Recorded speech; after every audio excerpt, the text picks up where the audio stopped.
Hello, everyone. We're in Joshua, and this is going to be chapters 6 through 10 today. Jericho taken and destroyed. Chapter 6.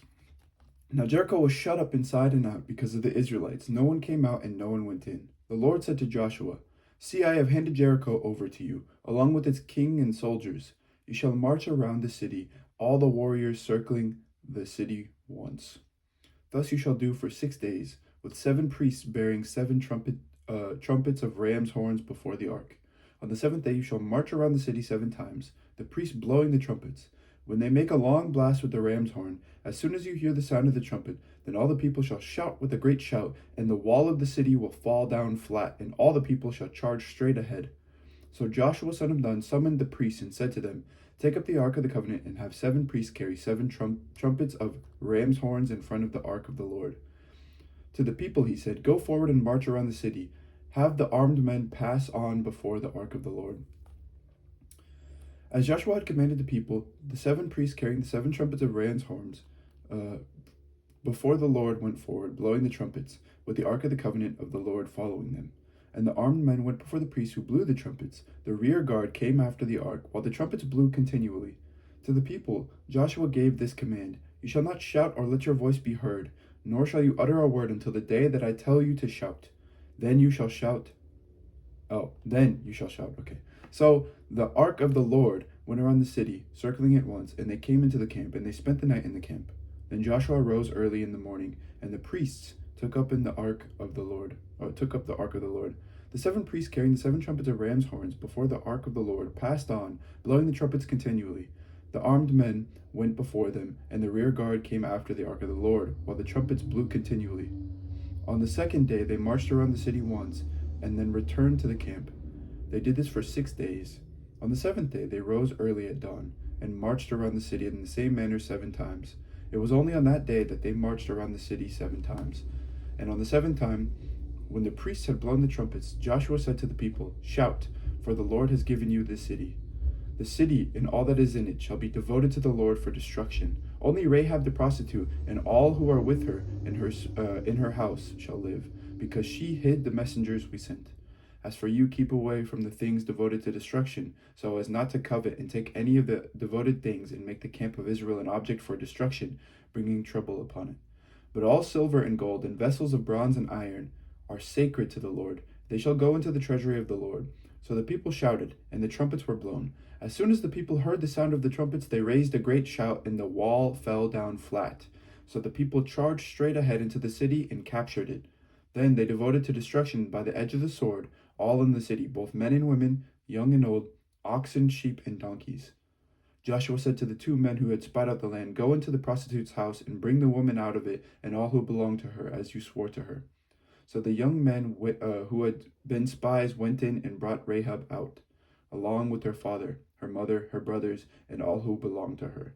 They brought all her kindred out, and set them outside the camp of Israel. They burned down the city and everything in it. Only the silver and gold and the vessels of bronze and iron they put into the treasury of the house of the Lord. But Rahab the prostitute, with her family and all who belonged to her, Joshua spared.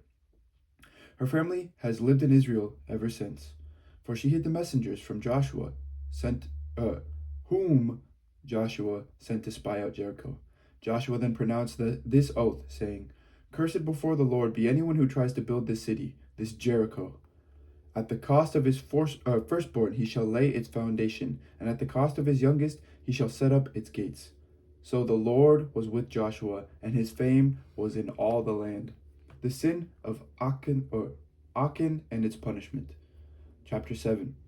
But the Israelites broke faith in regard to the devoted things. Achan son of Carmi, son of Zabdi, son of Zerah, of the tribe of Judah, took some of the devoted things, and the anger of the Lord burned against the Israelites. Joshua sent men from Jericho to Ai, which is near Beth Aven, east of Bethel, and said to them, "Go up and spy out the land." And the men went up and spied out Ai. Then they returned to Joshua and said to him, "Not all the people need to go up. About 2,000 or 3,000 men should go up and attack Ai, since they are so few. Do not make the whole people toil up there." So about 3,000 of the people went up there, and they fled before the men of Ai. The men of Ai killed about 36 of them, chasing them from outside the gate as far as Shebarim and killing them on the slope. The hearts of the people failed and turned to water. Then Joshua tore his clothes and fell to the ground on his face before the ark of the Lord until the evening, he and the elders of Israel, and they put dust on their heads. Joshua said, "Ah, Lord God, why have you brought this people across the Jordan at all, to hand us over to the Amorites so as to destroy us? Would that we have been content to settle beyond the Jordan. O Lord, what can I say now that Israel has turned their backs to their enemies? The Canaanites and all the inhabitants of the land will hear of it and surround us and cut off our name from the earth. Then what will you do for your great name?" The Lord said to Joshua, "Stand up. Why have you fallen upon your face? Israel has sinned. They have transgressed my covenant that I imposed on them. They have taken some of the devoted things that they have stolen.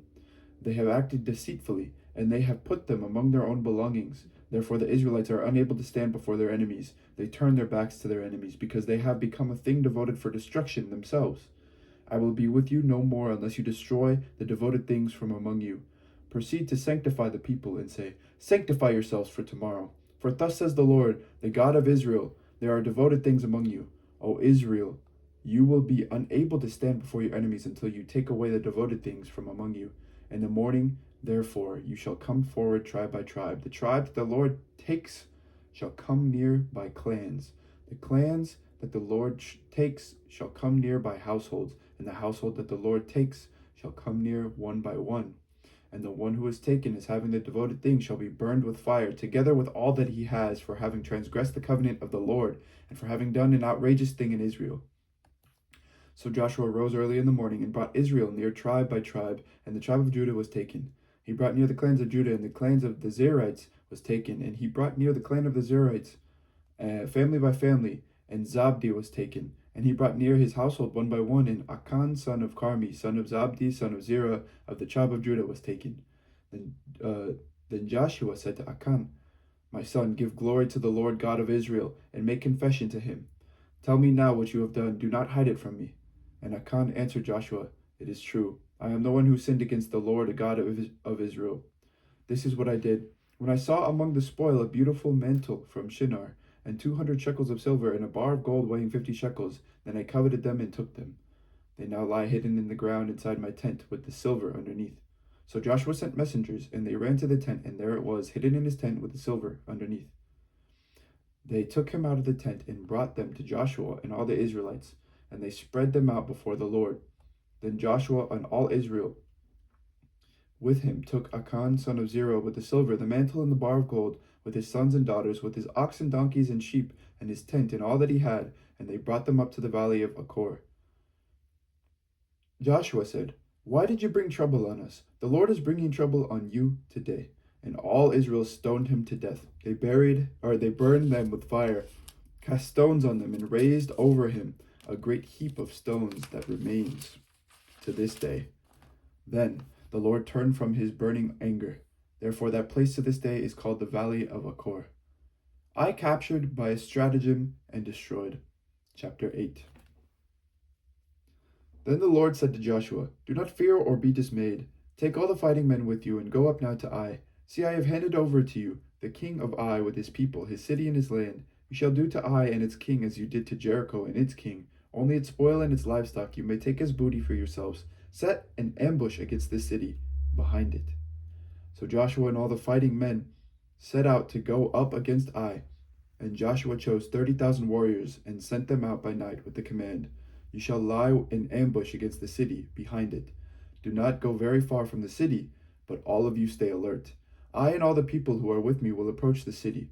When they come out against us as before, we shall flee from them. Then they will come out after us until we have drawn them away from the city, for they will say, 'They are fleeing from us as before.' While we flee from them, you shall rise up from the ambush and seize the city, for the Lord your God will give it into your hand. And when you have taken the city, you shall set the city on fire, doing as the Lord has ordered. See, I have commanded you." So Joshua set them out, and they went to the place of ambush and lay between Bethel and Ai, to the west of Ai. But Joshua spent that night in the camp. In the morning, Joshua rose early and mustered the people, and went up with the elders of Israel before the people to Ai. All the fighting men who were with him went up, and drew near before the city, and camped on the north side of Ai, with a ravine between them and Ai. Taking about 5,000 men, he set them in ambush between Bethel and Ai to the west of the city. So they stationed the forces in the main encampment that was the north of the city, and its rear guard west of the city. But Joshua spent that night in the valley. When the king of Ai saw this, he and all his people, the inhabitants of the city, hurried out early in the morning to the meeting place facing the Arabah to meet Israel in battle. But he did not know that there was an ambush against him behind the city. And Joshua and all Israel made a pretense of being beaten before them, and fled in the direction of the wilderness. So all the people who were in the city were called together to pursue them. And as they pursued Joshua, they were drawn away from the city. There was not a man left in Ai or Bethel who did not go out after Israel. They left the city open and pursued Israel. Then the Lord said to Joshua, "Stretch out the sword that is in your hands towards Ai, for I will give it into your hand." And Joshua stretched out the sword that was in his hand against the city. As soon as he stretched out his hand, the troops in ambush rose quickly out of their place and rushed forward. They entered the city, took it, and at once set the city on fire. So when the men of Ai looked back, the smoke of the city was rising to the sky. They had no power to flee this way or that, for the people who fled to the wilderness turned back against their pursuers. When Joshua and all Israel saw that the ambush had taken the city, and that the smoke of the city was rising, then they turned back and struck down the men of Ai, and the others came out from the city against them. So they were surrounded by Israelites, some on one side and some on the other. And Israel struck them down until no one was left who survived or escaped. The king of Ai was taken alive and brought to Joshua. When Israel had finished slaughtering all the inhabitants of Ai in the open wilderness where they pursued them, and when all of them to the very last had fallen by the edge of the sword, all Israel returned to Ai and attacked it with the edge of the sword. The total of those who fell that day, both men and women, was 12,000, all the people of Ai. For Joshua did not draw back his hand with which he stretched out the sword until he had utterly destroyed all the inhabitants of Ai. Only the livestock and the spoil of that city Israel took as their booty according to the word of the Lord that he had issued to Joshua. So Joshua burned Ai and made it forever a heap of ruins, as it is to this day. And he hanged the king of Ai on a tree until evening. And at sunset Joshua commanded, and they took his body down from the tree, threw it down at the entrance of the gate of the city, and raised over it a great heap of stones, which stands there to this day. Then Joshua built on Mount Ebal an altar to the Lord, the God of Israel, just as Moses, the servant of the God of the Lord, why did I say of the God of the Lord, had commanded the Israelites. As it is written in the book of the law of Moses, an altar of unhewn stones on which no iron tool has been used, and they offered on it burnt offerings to the Lord and sacrifice offerings of well-being. And there in the presence of the Israelites, Joshua wrote on the stones a copy of the law of Moses, which he had written. All Israel, alien as well as citizen, with their elders and officers and their judges, stood on opposite sides of the ark in front of the Levitical priests who carried the ark of the covenant of the Lord. Half of them in front of Mount Gerizim, and half of them in front of Mount Ebal, as Moses, the servant of the Lord, had commanded at the first, that they should bless the people of Israel. And afterwards he read all the words of the law, blessings and curses, according to all that is written in the book of the law. There was not a word of all that Moses commanded that Joshua did not read before all the assembly of Israel, and the women, and the little ones, and the aliens who resided among them. The Gibeonites saved themselves by trickery. Chapter 9. Now when all the kings who were beyond the Jordan in the hill country and in the lowland all along the coast of the great sea towards Lebanon, the Hittites, the Amorites, the Canaanites, the Perizzites, the Hivites, and the Jebusites heard of this. They gathered together with one accord to fight Joshua and Israel. But when the inhabitants of Gibeon heard what Joshua had done to Jericho and to Ai, they on their part acted with cunning. They went and prepared provisions and took worn-out sacks for their donkeys and wineskins, worn out and torn and mended, with worn-out patched sandals on their feet, and worn-out clothes, and all their provisions were dry and moldy. They went to Joshua in the camp of at Gilgal, and said to him and to the Israelites, "We have come from a far country, so now make a treaty with us." But the Israelites said to the Hivites, "Perhaps you live among us. Then how can we make a treaty with you?" They said to Joshua, "We are your servants." And Joshua said to them, "Who are you? And where do you come from?" They said to him, "Your servants have come from a very far country because of the name of the Lord your God, for we have heard a report of him, of all that he did in Egypt, and of all that he did of the two kings of the Amorites who were beyond the Jordan, King Sihon of Heshbon and King Og of Bashan, who lived in Ashtaroth."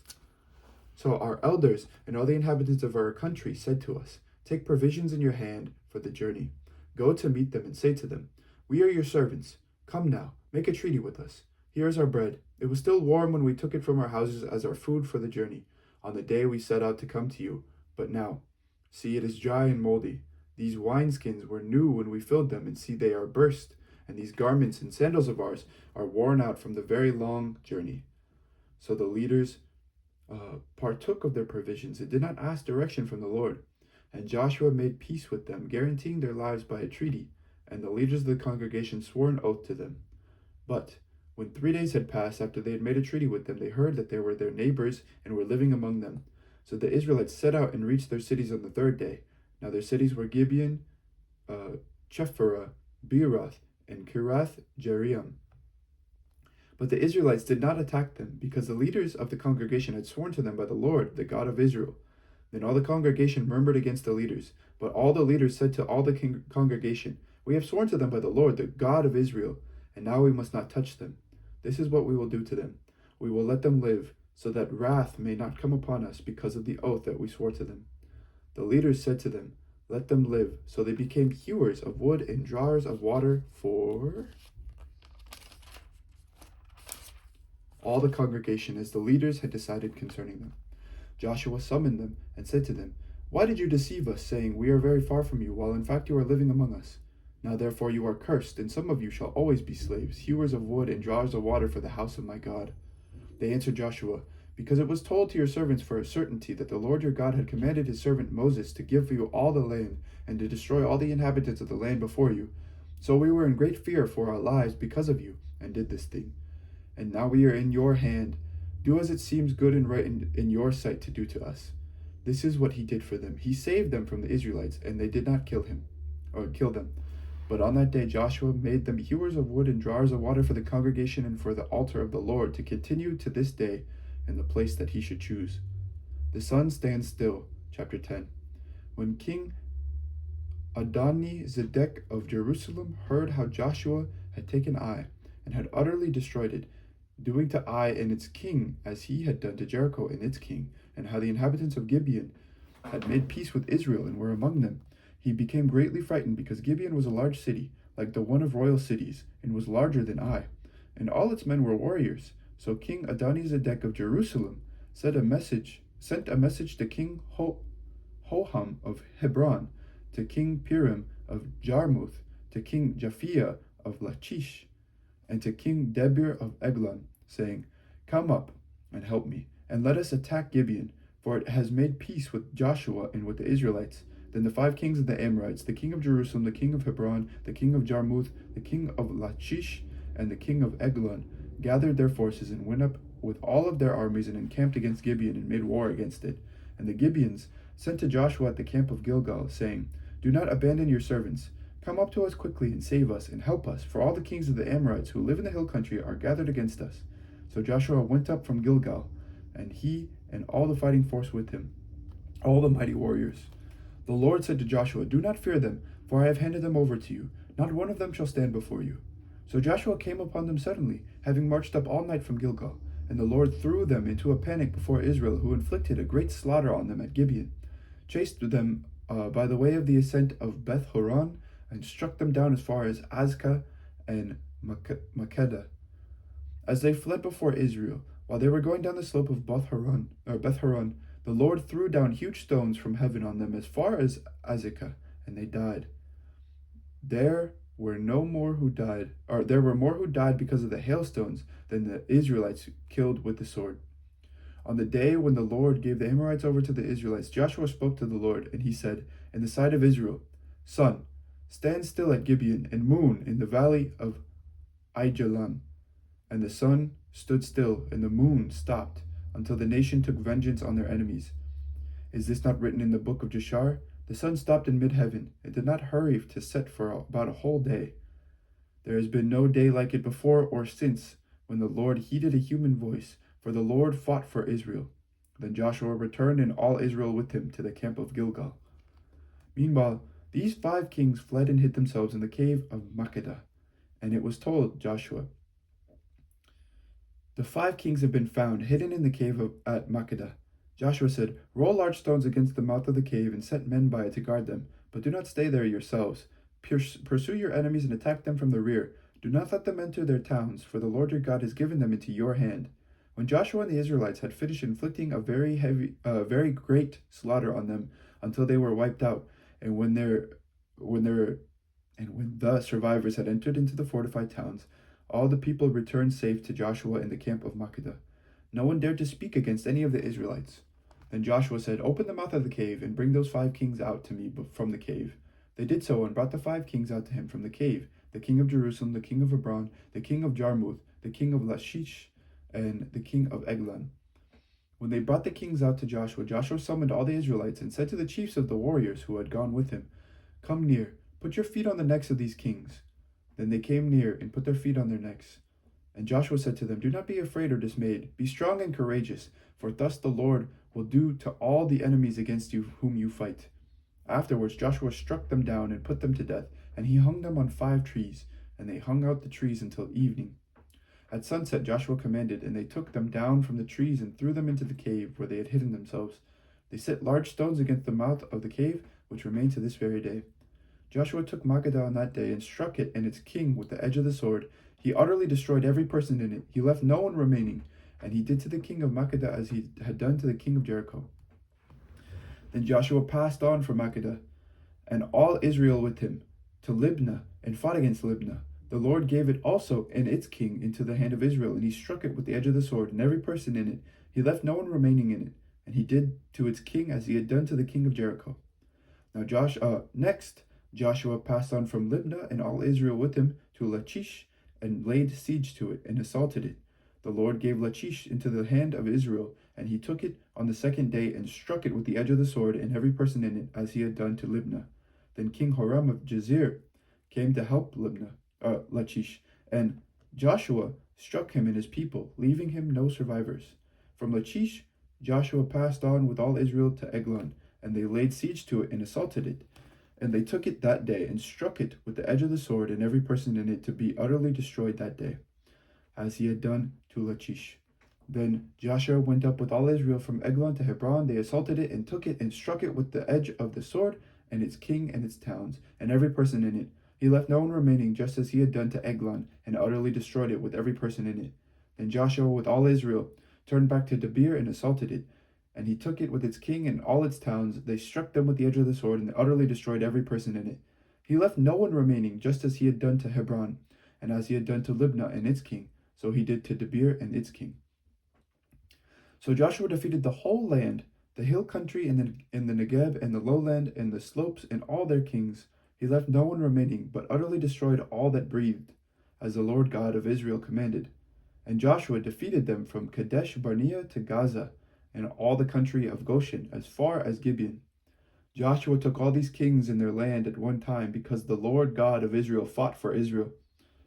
Then Joshua returned, and all Israel with him, to the camp at Gilgal. This is the word of the Lord. Thanks be to God. Oh, all right. Thank you to everyone who has listened so far. I hope it was recording. Yes, it was recording. Okay. May God bless you today. Thank you for listening. Take care. Bye-bye.